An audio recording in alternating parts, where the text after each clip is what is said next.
Hello and welcome back to the Liverpool Groove. I promised you live, so here we are, live and in person. Anybody watching, feel free to comment in the chat, and we'll read them out for you on here. But yeah, back to winning ways last night. Managed to avoid the unwanted record of 5 defeats in a row for the first time in 70 odd years. So, obviously, really positive going to be today. But he says we're going to start with United first. Get that out of the way so we can finish on a high note in a bit. But United was a continuation of what we've been seeing the last few weeks. Just really poor all over the pitch, thinking very little effort. We created a few chances, but never thought we were actually going to score any of them. I don't know. We just seem to lack a real belief in ourselves. The players didn't seem to believe that they could win the game when on paper we should have absolutely mauled them, but it just never happened. That goal in the first minute was an absolute stomach turner. I will say I don't think it should have stood. I think Michael Oliver should have stopped the game for McAllister being down, but I'm not using that as an excuse why we lost. I think we would have lost regardless, in all honesty. But I thought that was poor from him not to stop it there. Yeah, I agree. I think a part wanted the goal to stand to punish us because we deserve punishing for that shit defending. I think we didn't touch the ball for that first 2 minutes and they ended up with a goal straight from it. They just done what everyone's done to us, gone at our defence, literally took the piss. Said to you a few weeks ago, or maybe a few months ago now, about Alisson in goal. Like when teams are one-on-one with them, you don't bat an eyelid, you just expect them to save it. At this moment in time, it's not the same feeling. And on the opposite end of the pitch, when we're one-on-one with the goalie, unless it's like Ekatike, I don't think it's going in. I don't really get excited throughout the game. There's not really any situations where you jump up and you're like head in your hands. Even when we're hitting the post and that, it's like, I didn't expect it to go in anyway. If you want to keep it, you're hitting the keeper or you're hitting the post. It's just like, it's expected. It's the form we're in. And it has been poor. But like Man United at Anfield, R4 kick-off, the whole crowd should be up for it. The team should be up for it. There shouldn't be anything able to stop you.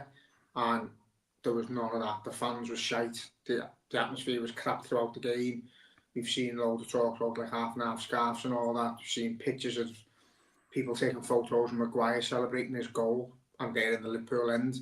Just all sickening turnout throughout. And we were talking before the match, a few of us seen their team and seen our team. It was like, there's not a chance we can lose this game. They said there is because, you know, we've got to go out and attack them and try and get an early goal and blitz them, and they've done the opposite.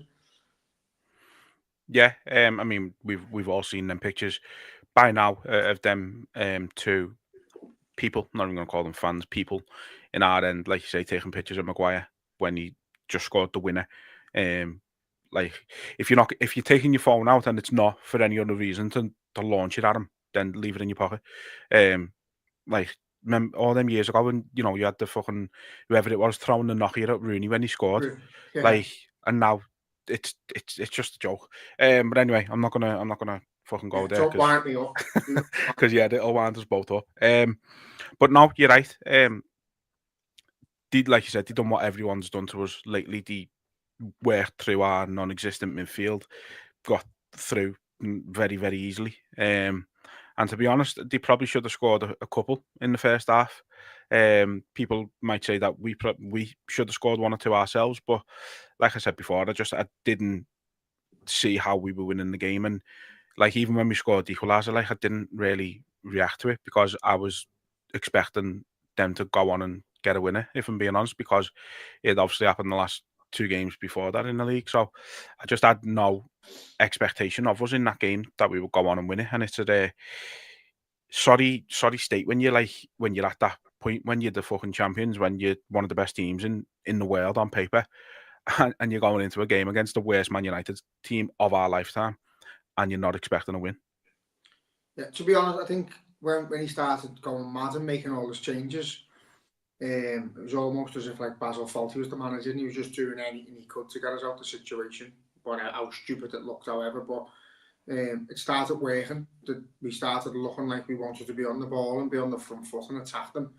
When we scored, I thought for that 20-minute spell, I think from like the 70th minute, we started clicking into gear. Started looking like Liverpool a little bit. It looked like a Man United side that we wanted to win.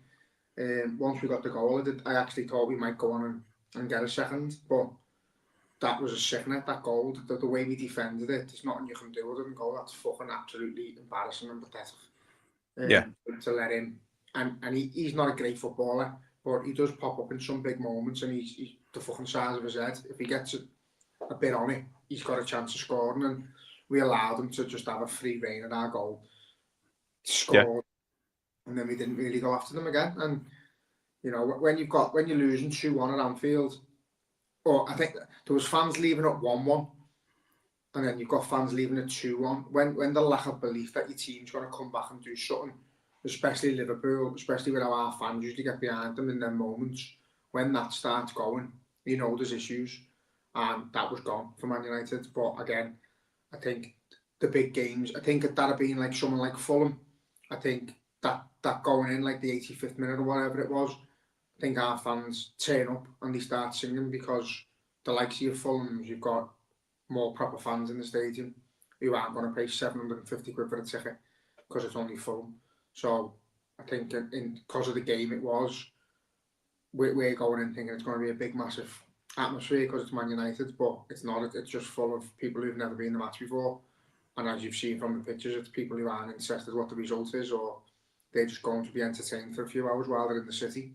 So there's been a survey out, as we've discussed, the club needs to eradicate them type of people and make Liverpool versus Man United hostile for Man United again. We always remember that Champions League game, and there's a picture of the Man United players looking at the cop pre-match, and we've won the game. Their legs have already gone because the cop was hostile, rapturous, it was unbelievable. That's what it should be like against Man United and all of our big rivals and opponents, but unfortunately the club are allowing it to die. And the more it goes on, the more the fans won't be there to save them in them big games, because the majority of us are outside the ground, and you feel a dickhead trying to start anything. Now you end up spending all your time arguing with other fans because they want you to sit down and shut up, basically. So we need to get rid of them.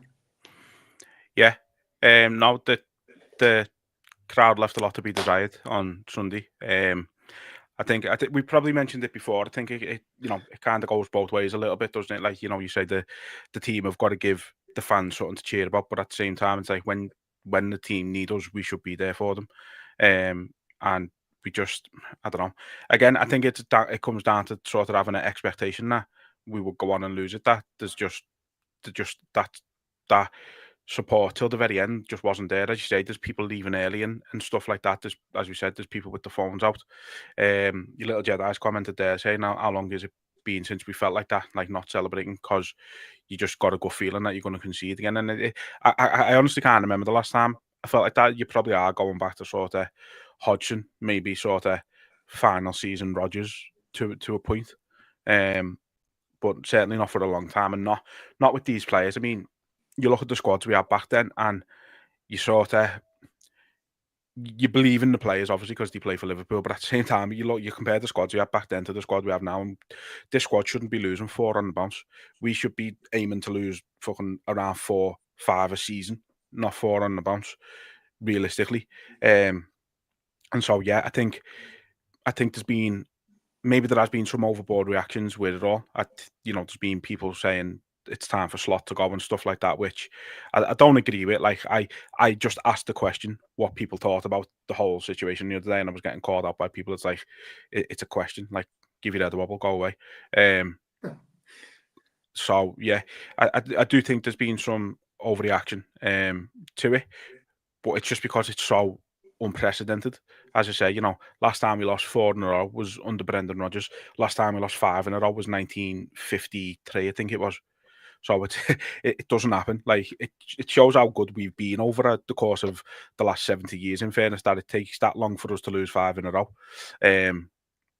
What it is for me is, I've said it about every manager that's ever been here, is that as long as we're on the same wavelength and he calls a spade, and he says we were shit, comes out and says we were shite, on the players or it's on me, it's on my tactics. Klopp used to do it every time he lost.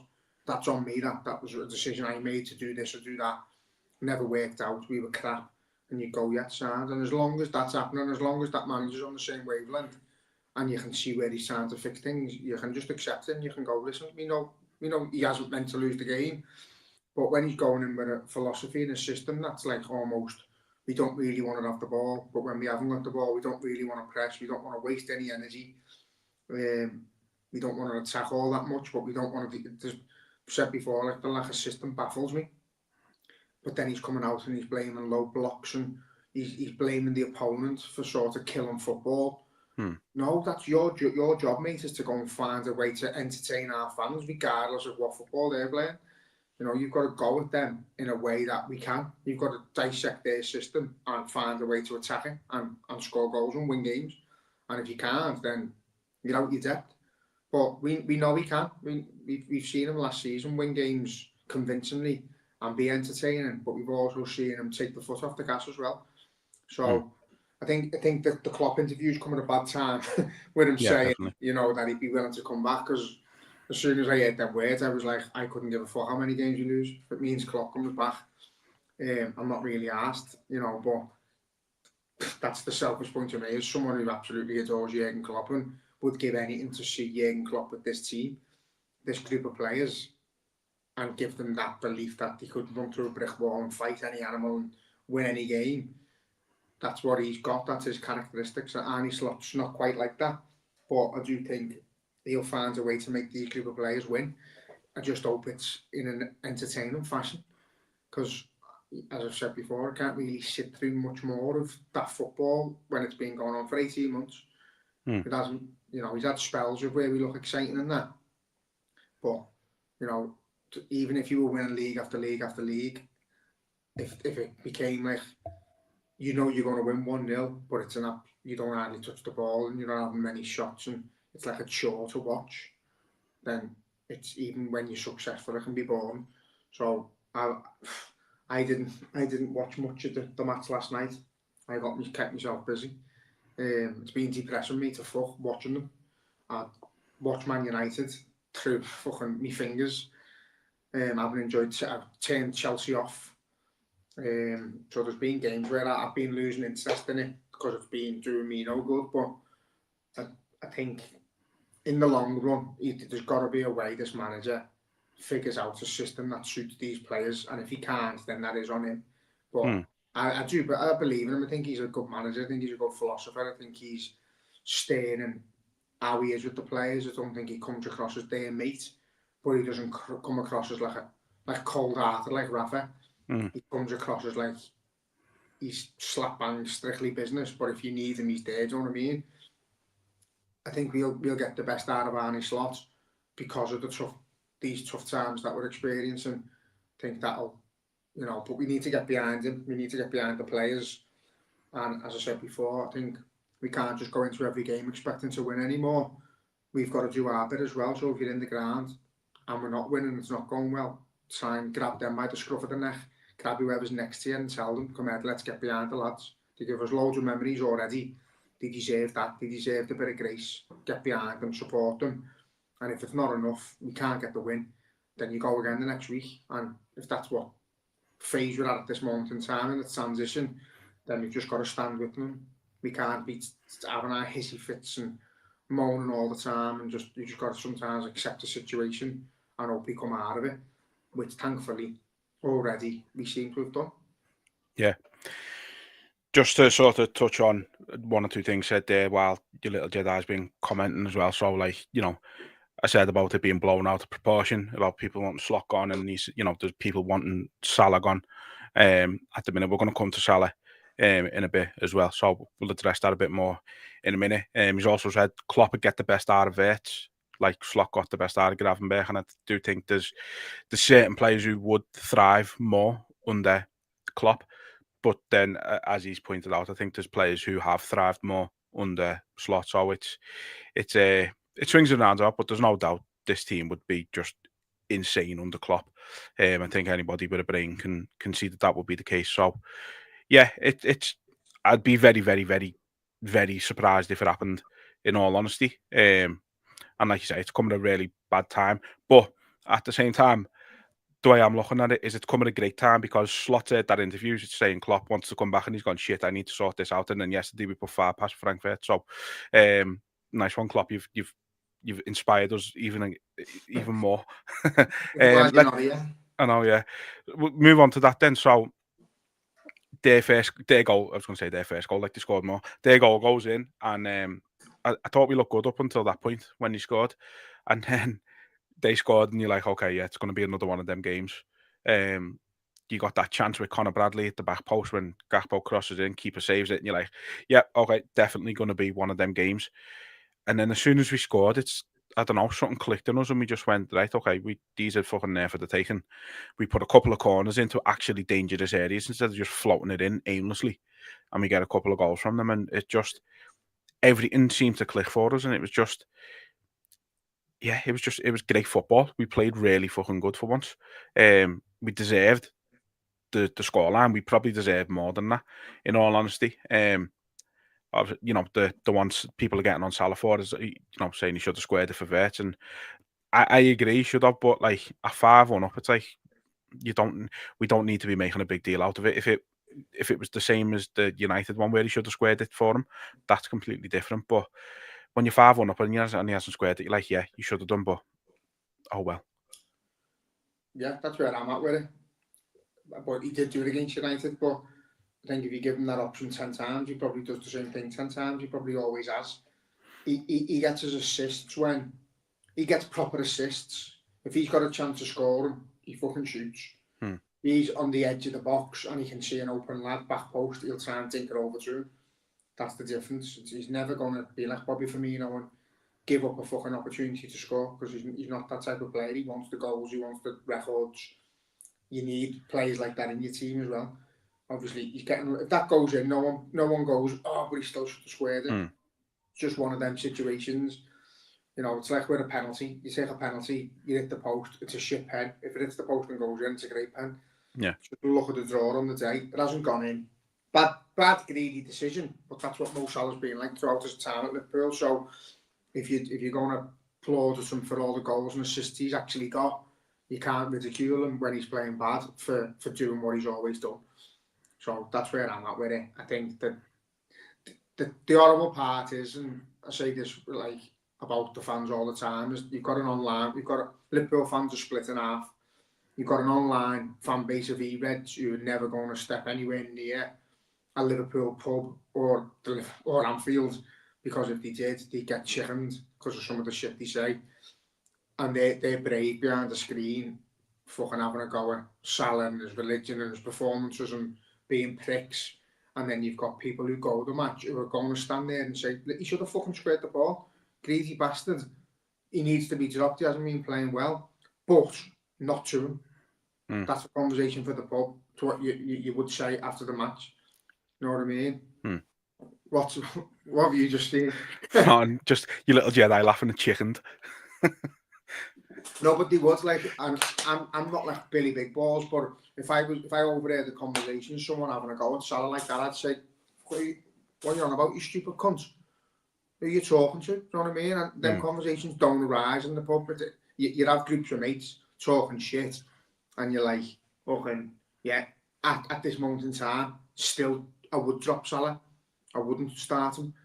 Should he have passed? Yeah, but did he? No. So get over it.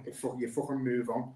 He's one of the best players to ever play for the club. He's earned the grace of having respect and having a like arm around the shoulder when he's struggling. It's a very rare situation where Mo Salah struggles. He's going through his own shit.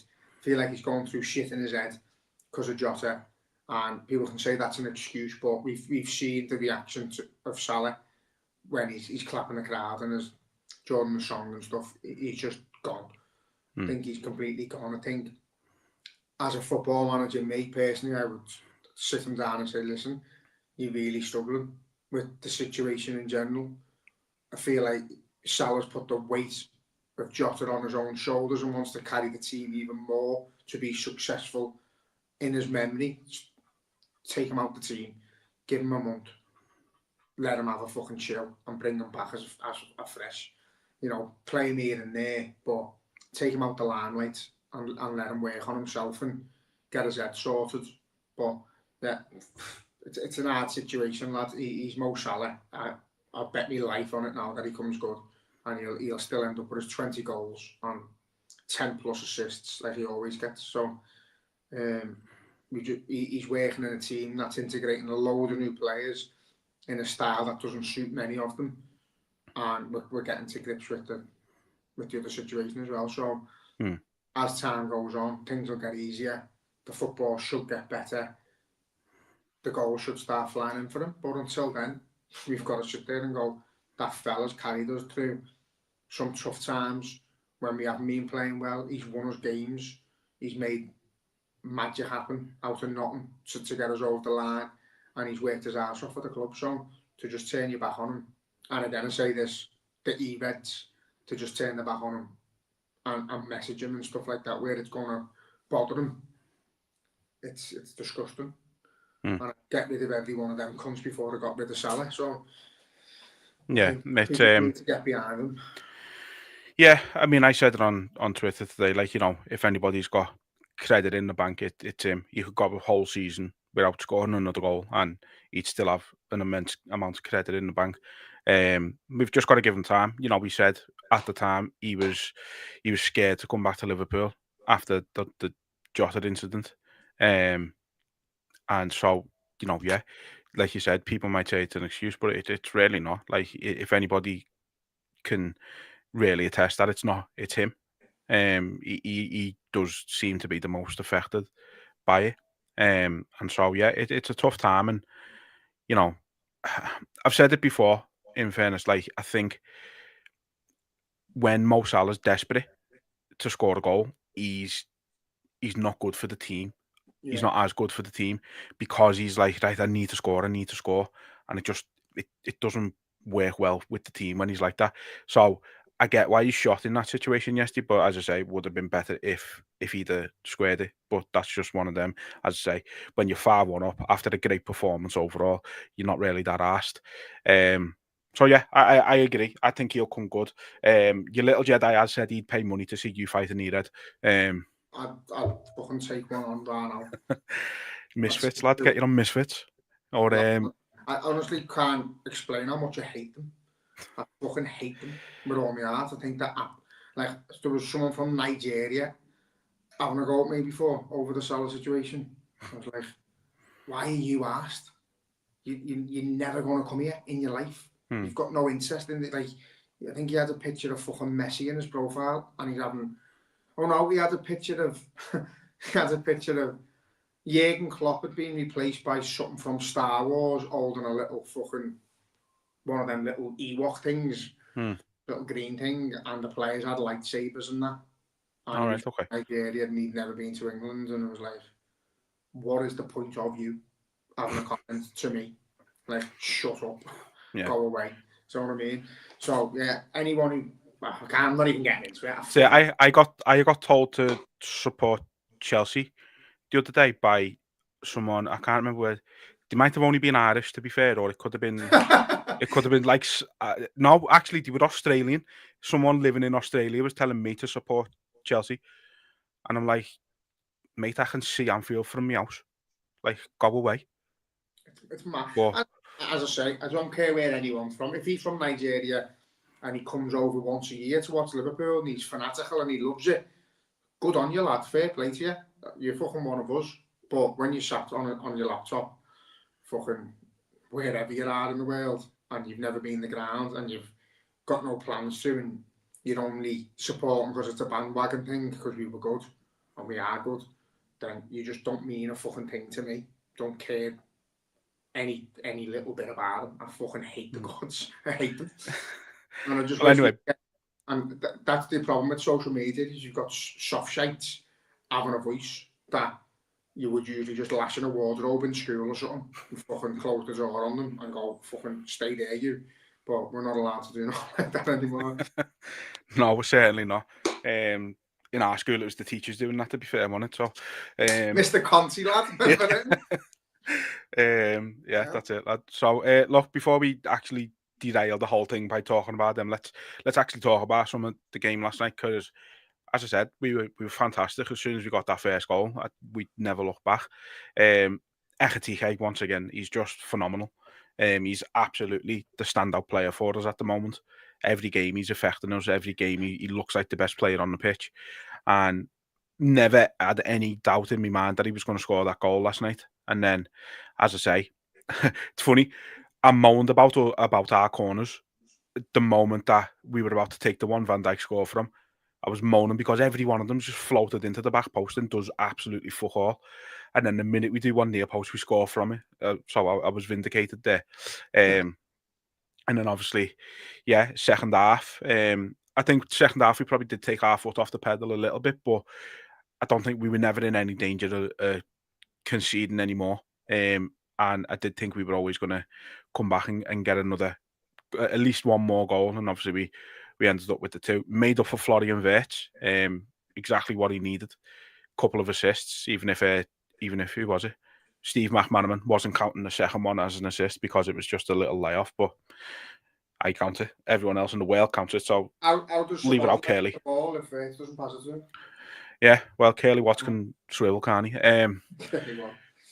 Yeah, it was great. It was fantastic. The players look confident. They had that belief that I said they were lacking against United in the last few weeks.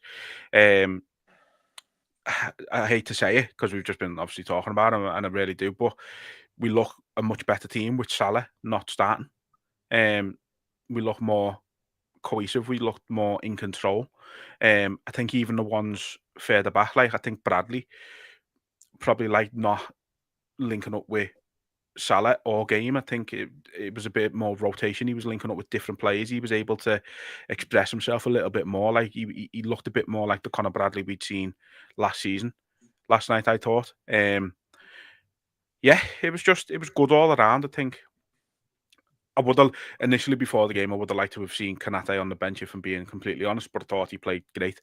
Ironically, I thought Kanate played well against United as well. I was just going to say, ironically, I thought he was probably our best player against United. I don't think he really put much of a foot wrong there.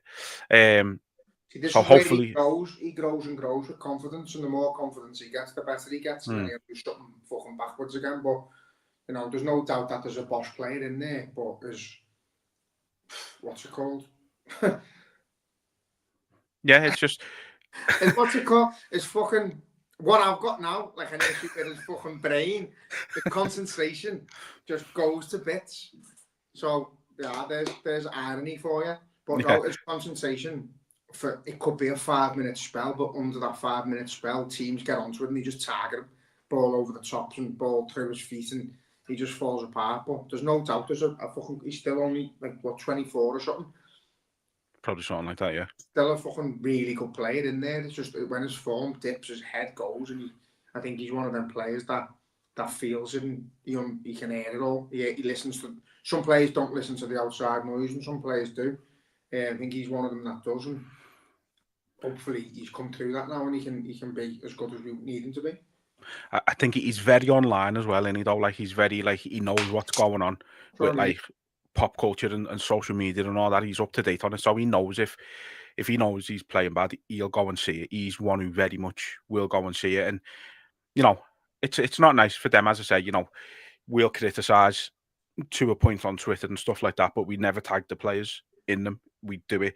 We rant to ourselves and to our followers and that, but we don't tag the players in it because it's just you don't want to put that on them. But you've got to, if you this is what I hate about social media as well. You get the people out there who won't have a bad word said about anything about us whatsoever, whether it's warranted or not.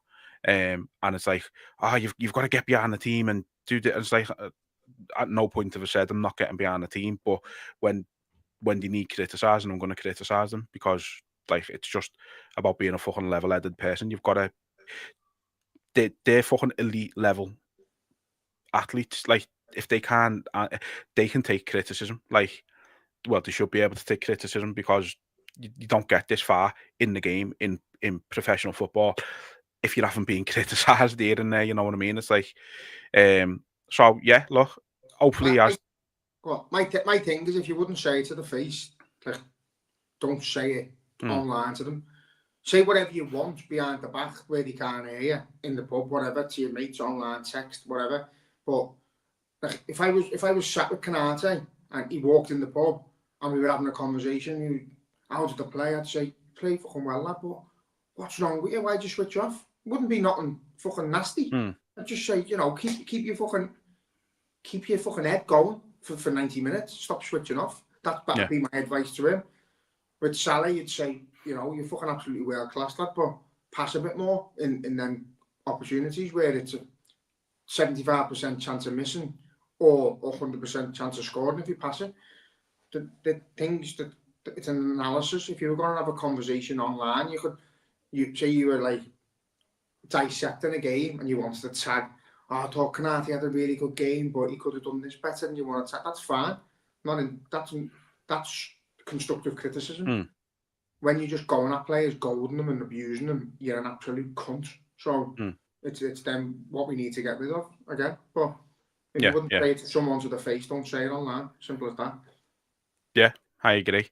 Your little Jedi said, boss player in there, but he'll end up at Madrid, won't he, the crab? Hopefully, I mean, you know what? Hopefully not. I think he will myself, but I hope he doesn't. I think they're going to end up with him and Mark Gay. Imagine. Just to piss us off, just to rub it in our face. And again, I think it will. Why didn't Liverpool offer the extra fucking $5 million a month earlier for Mark Gay and have it over the line at the end of the day? So fuck about, you get banned. Simple as that. We haven't managed the contract situation with Canate well, and we didn't make Mark Gay look like a number one choice. We tried to ponder around the price and save a few quid, and I think he'll be fucking off, and I think Canate will be gone, but it is what it is. Yeah. Not really asked about losing Canate, and I think there's other defenders out there, so it's not like the end of the world for me in the last. Yeah, it's a tricky one with him. I think if you gave me the choice, and you know, if someone said, right, whatever you decide right now is what's going to happen with him, I'd rather keep him, if I'm being honest. I don't want to strengthen any rival, and I think in Spain, I think he'd absolutely fucking crush it and look like the greatest defender that's ever lived. So I don't want to strengthen a rival in any way, shape, or form. So I'd prefer to keep him, but I think there's definitely replacements out there that we could find that could do just as good of a job as him, if not better. So yeah, it's not like last year when obviously you had the Salah and the Van Dijk ones, and obviously the other fellas coming up. It's a completely different situation. I haven't got that fear, that sort of trepidation. I haven't got that with Canate. So whatever happens with him happens. If he wants to go and he tells us early enough, thanks for your service. You've been a great player for the most part. Good luck. As simple as that for me. But yeah, look, last night was exactly the win we needed. We needed to turn it around sooner or later. Fantastic time to do it. Great stadium to go to.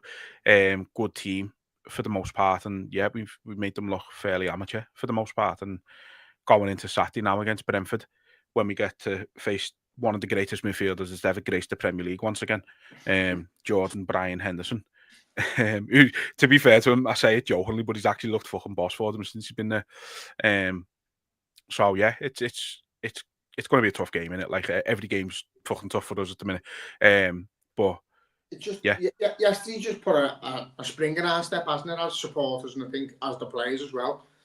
You know, they needed to have a conversation with each other. I think Van Dijk said he's had that conversation with them, and not like a fucking crisis talk, but it was a desperate meeting to let them know where we're at, and it's rallied them. I think, you know, we don't know who's to blame. We don't know whether the manager is playing a lack of system or the players are lacking confidence and not really going forward as much. Maybe they're being too cautious because they don't know where Isak's going to move and they don't know how to play with each other and stuff like that. Yeah. So we don't know at the minute. So my big issue all along has been, I don't know what we're meant to be playing. There were signs of what we were meant to be playing against Frankfurt. I think you've got to stop any loyalty to any players. If they're going to kick up a fuss, bench them and bin them. You know, I know Salah's gone online and deleted his picture and changed his profile picture and stuff like that. But, you know, people do that. He's still a human being. He's had a load of shit and he's kicked off and he's had a little hissy fit. And you know. But I think the best thing for the team at the minute is to drop the players that aren't performing, and that's McAllister, fucking Isak, Salah. I don't think any of them are doing much. I think if you're going to play with, I've said before, I'd like to see the diamond, and that'd be Gravenberch at the minute, Jones, Szoboszlai and Wirtz with Ekitike. And I don't even know whether I'd start Chiesa up front instead of Isak, because he's just not a Liverpool player at the moment. No doubt it will come, but he's getting chances and he's missing them. Whereas Ekitike just looks like someone who was made to play for Liverpool. He's got that confidence, he's got that bit of swagger about him. As I said to you ages ago, for the height of him and how gangly he is, he looks elegant, he doesn't look stupid. He reminds me of Henry. And that goal yesterday, as soon as I seen it, it was just something Henry would do. Most strikers there, when they take that first touch, they shoot. He takes another touch and goes right across the defender, knowing that if he gets nicked, he's gone down into penalty, or he scores, or he gets a shot off. And as you said before, I had no doubt he was going to score that. I think he's one of the big lights in the dark times that we've been going through of late. He looks like he was just designed to play for us, and I think out the two strikers at the minute, he's your main man, he's your number 9, and you've got to do everything through him. But saying that, when you play him out wide, he offers a lot more than some of the other players who've been playing out wide. So I don't know it is a headache for Arne Slot, because if you're not going to change your system, then he's got to play out wide as well. So yeah, it's a difficult one. It is, and I was gonna come to Isak, because again, I think he struggled last night. I think he had 2 chances, never really looked like scoring either one of them. Good for his confidence in a way, I suppose. Getting fucking half decent chances and putting them on target and stuff like that. But he just never really looked like he was going to affect the game in any way last night, unfortunately. And it was the same against United. That chance he had against United, I think. It's weird to say, because it had nothing to do with who he plays for, but I feel like if he was at Newcastle, he would have scored that chance that he had against United. And I can't describe how that makes sense, but I don't know, there's something about it. There's a massive difference in, and it's no disrespect to Newcastle, but being a big fish in a little pond. And that's what he was. He was the main man. He was the one.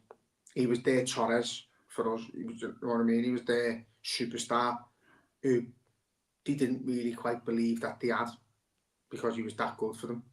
And he was a dream player for them. He's come here, he's just another player, just another striker. He's worth loads of money. He's added loads of pressure to him because of the way he's behaved. He's added loads of pressure to him because of the price tag.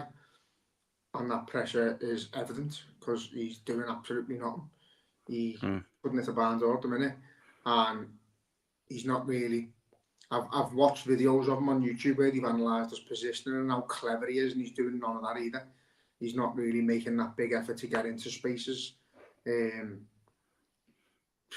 just doesn't look like he's ready. And it might be a fitness thing, but there's a lot of pressure. Again, I think under circumstances, I think Jurgen Klopp's the manager here. I think he sacks out the fold. I think he takes him out the limelight and he gives him a few weeks to adjust to our system, work on his fitness and come back firing. I just think the problem is we've spent an awful lot of money, and some fans don't accept that wait. We've waited so long for him to come, waited so long to see him on the pitch, and now he's there. We're discussing not starting, which I think is the best thing at the moment, is to take him out the limelight and make Ekitike the main man for the time being until they can play together. Yeah, I agree. Yeah, as I said it from game one, Ekitike looks the part. He has done from the moment he got here, and he's the one who's continuing to perform. So, yeah, if you're basing it on form and form alone, he's the first name on the team sheet at the minute. So it might be a slightly easier headache for him at the weekend if Isak is injured. Obviously, he got took off at half time. Apparently, he felt his groin. So whether or not he's actually injured or it was just a precaution, I suppose we'll wait and see. But I think either way, it should be if he's going one up front, it should be Ekitike. I'd like to see a front three of Chiesa, Ekitike, and Gakpo. Personally, I think Gakpo has played all right the last couple. Obviously got a goal in each. So again, on form, he's the one you start on the left. Ekitike through the middle, Chiesa on the right. I'd be absolutely fucking delighted to see that on Saturday. Yeah, I don't know whether Chiesa is like a bit of a Duracell bunny. I don't know whether he's accepted that he's not a starter.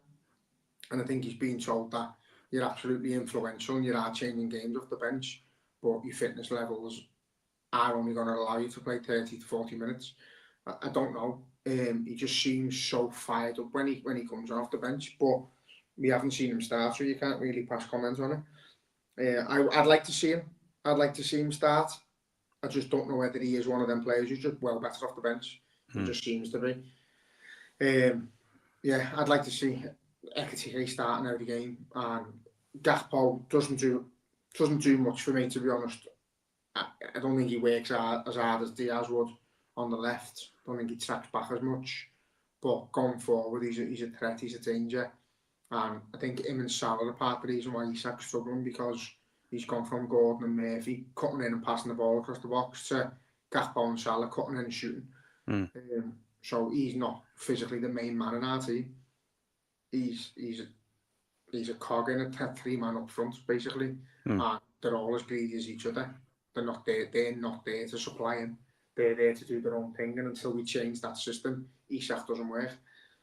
Unless we've got wingers whose job is to assist, then he doesn't work.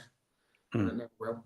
So you've got to make sure we start getting him on the ball and getting him the confidence. And like I watched Brentford play West Ham the other day with my mouth open, just going, fucking hell, we've got to play these.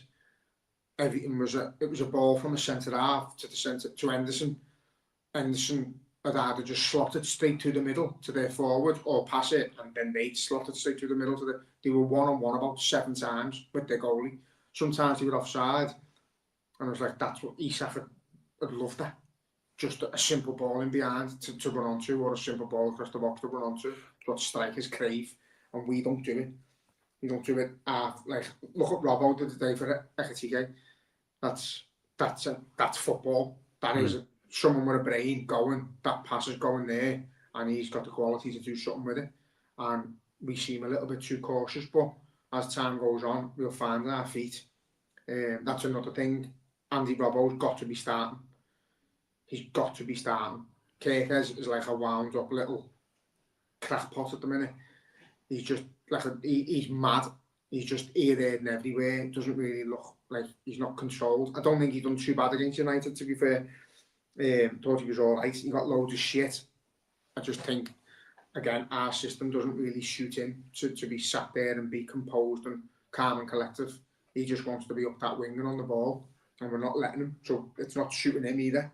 But for balance and for security for the defence, I think you're looking Bradley, Robbo, Canate, Van Dijk, and then you could play any of the midfielders and any of the forwards.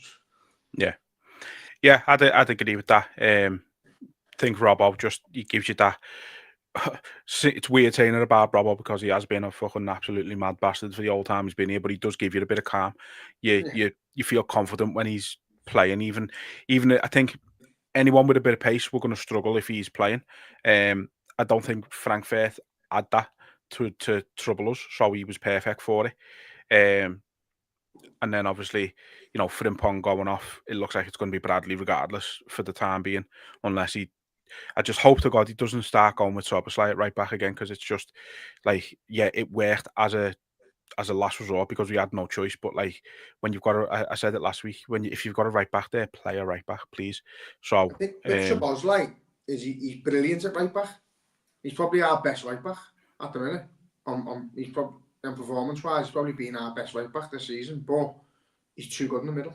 Like, out of all the midfielders, out of every single one of them, the only one for me that is nailed on to his position is Szoboszlai. Got to start him. He's the only outlet of press we've got. He's the only one that presses. The only one that really works. So, yeah, you're going to benefit from securing your defence and your stability of defence by putting him right back if you can't then attack because he's not in the midfield. So no, he's got to play centre mid. Yeah, that's it. You lose, as good as he might be right back, like you say, you lose far too much with him not being in the midfield. I don't think the midfield of Gravenberch, Jones, and McAllister doesn't work as well as, again, on paper it probably should. But again, you mentioned him before. I do want to just mention Curtis Jones because he's one again who nobody seems to give a lot of credit for, and I think he's probably he's becoming our most underrated player because he very, very rarely puts a foot wrong.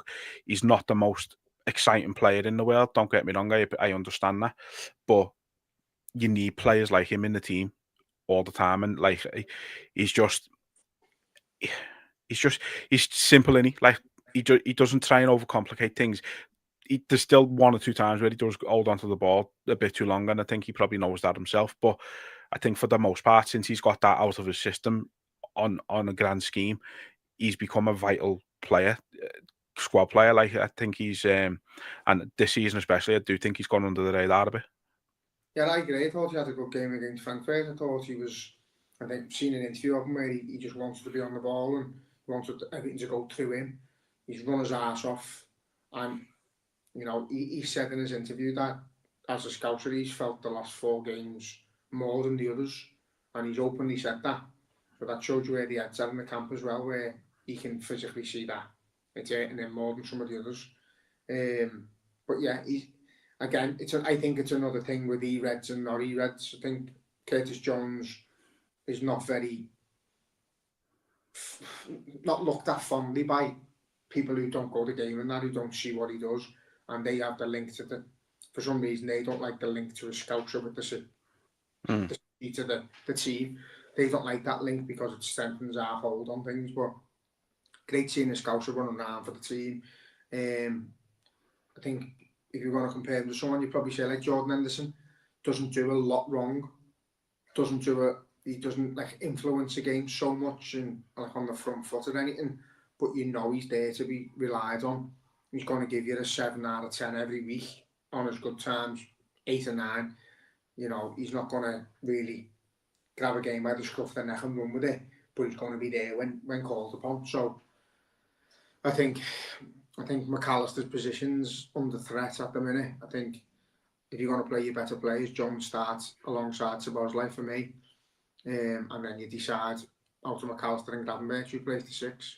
And Gravenberch up until his knock has been all right. I think we've seen him struck for what he is. He's a midfielder who's comfortable on the ball, who's good with his back to goal and stuff, and can defend a bit, but when you're playing in a team that are going to go through your midfield all game, he struggles, and I think McAllister's the same, to be fair. So if you're going to strengthen this side, it is with a number 6, but Gravenberch can play with one of the other 2 as well. So I don't think it necessarily means that he doesn't get a game, but we need to figure out that situation, and for now, it's Szoboszlai, Jones, and Wirtz for me. Yeah, me too. One thing I'm just going to get on to this question here that your little Jedi sent in before I finish up, because I am still waiting for RAC, the Gang of Bastards. So going to keep it a bit shorter today. But he's asked what we think of Mamardashvili. He said he thinks he's decent, but he'd be more comfortable with Kelleher personally. I do like him. I think he's a good keeper. I do think a couple of the goals we've conceded in recent weeks, I don't think we concede if Alisson plays. I think that one last night, I think that goes in anyway. I think that was just a good finish. I think the first United one doesn't go in if Alisson plays. I think Alisson saves that. I don't think he saves the second one. So there's certainly, again, we know there's going to be there's certainly a drop in ability compared to Alisson, but I think for the most part, I think he looks like a good keeper. Yeah, I agree. I think the presence of him, I think he commands his box all right. I think he's already had the ball, sort of shouts the defence and stuff. We're comparing him to the best goalie in the world, Alisson, who, as I said before, you have that confidence that 9 times out of 10 he's going to save instead of concede. We haven't got that with Mamardashvili at the moment. He's a new lad who's coming to a new team and hasn't had a secure defence. Both centre halves have had a nightmare in spells. Full backs are chopping and changing here and there. We've got a defensive mid who's not actually a defensive mid, who's covering that role, and then we're getting played through like a bag of shite. So he's vulnerable. He's left to fend on his own sometimes, and I think it's just a hard situation to walk into. Keller has had it a bit easier, and he's had a load of time and experience at Liverpool and in the league and in the cup competitions and that. So yeah, give him as long as he needs to bed in and see how he goes. But I definitely think there's a top keeper in there, like. Yeah, I agree. Yeah, I think it's hard as well, innit? Because Keller had never really had the whole. He never had big shuffles in terms of the entire squad in front of him. Like he knew he was playing in front of a back four of a mixture of like Robbo or Tsimikas. It was Trent or Bradley, and then it was Van Dijk, and it was either Kanate or Gomez. Like there wasn't a lot of chopping and changing in front of Kelleher for the most part. Whereas Mamardashvili's had it, I think, a lot different, and obviously he's coming in new himself. It's like, but yeah, I think he's got a better overall presence in the goal than Kelleher. Kelleher always looked like a small goalkeeper to me. Is still obviously great in the air and stuff like that, and he can win the ball when he needs to in that respect. But I just feel like you look at Mamardashvili, he's like 6'5". He looks like a brick shit house. Like he's got that command of the area better, I feel, than Kelleher.